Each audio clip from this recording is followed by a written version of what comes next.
Kalau ke deal sendiri kami sih sebenarnya sudah merasakan dampaknya sejak tahun 2020 ya. Jadi, kinerja kami sejak tahun 2020 itu cukup tertekan karena, freight forwarding adalah salah satu core bisnis kami selain, divisi heavy equipment atau project cargo gitu ya. Jadi dengan adanya, keterbatasan kemarin pembatasan untuk kegiatan operasional, keterbatasan secara kontainer dan, beberapa isu yang lain itu membuat, kinerja kami saat ini tertekan. Tapi untuk tahun 2021 ini, kami sudah melakukan beberapa perbaikan dan saya lihat sekarang pertumbuhan, ekonomi juga sudah mulai tumbuh dan pembatasan kegiatan, untuk perekonomian juga sudah mulai, lancar ya dibanding, periode-periode sebelumnya sehingga membuat kinerja kami yakin untuk tahun ini bisa lebih baik daripada tahun 2020.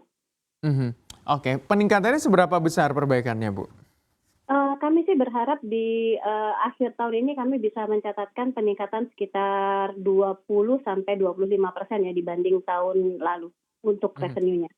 Oke, tapi untuk gambaran 2020 seperti apa sih sebenarnya, Bu? Untuk tekanannya seberapa besar begitu, berapa persen menekan, kinerja deal? Iya, kalau di 2020 itu kami tertekan hampir 50-62% ya year on year dibandingkan 2019 karena, di tahun 2020 itu kami ada, melakukan beberapa, project ya atau perluasan, pekerjaan untuk servis pada saat, kami akan launching itu di bulan Maret atau di Q1 2021, dampak pandemi Covid dengan pembatasan kegiatan operasional dan lain sebagainya itu membuat itu, sampai saat ini belum berjalan, sehingga ada beberapa dari project yang saat ini, akan kami carry over lagi sampai tahun 2022, seperti itu, Pak. Mhm. Nah, melihat di tahun 2021 ini, tadi Anda mengatakan semoga ada harapan begitu perbaikan sekitar 25-30% terhadap kinerja deal juga. Apakah, kenaikan yang diharapkan ini tidak terlalu kecil, Bu, ketika kita melihat harga kontainer juga yang semakin meningkat dan diharapkan juga dapat berkontribusi?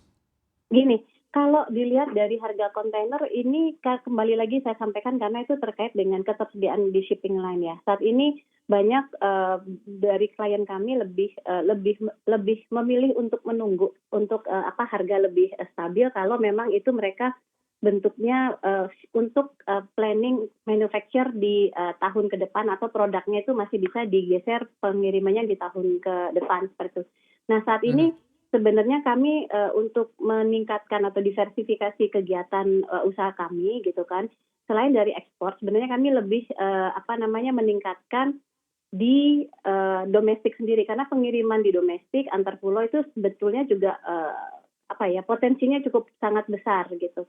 Ditambah lagi sekarang kan, sudah banyak, eee, proses digital platform untuk logistik ya atau masuknya teknologi di situ menurut kami, optimis untuk di akhir tahun ini kami bisa, menutup, naik 20% tapi di tahun depan kami berharap bisa lebih dari 20% lah ya gitu. Nanti itu Mhm. pasti akan disampaikan pada saat, public expose karena kami akan melaksanakan rencananya public expose di akhir bulan ini.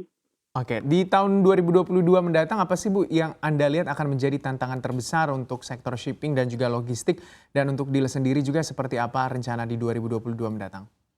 Ya, kalau, di dunia logistik di tahun 2022 itu pasti masih tertekan ya, karena apa? Karena, kondisi seperti ini, seperti apa untuk supply kontainer dan sebagainya itu tidak serta-merta atau dalam waktu dekat itu bisa diseimbangkan, seperti itu. Karena sebenarnya kondisi ini sudah ada sejak, tahun November 2020 gitu dan sampai sekarang masih belum tersolusikan. Jadi ini menurut saya sih, menurut prediksi saya itu sampai dengan, semester 1 hal ini masih, terjadi gitu.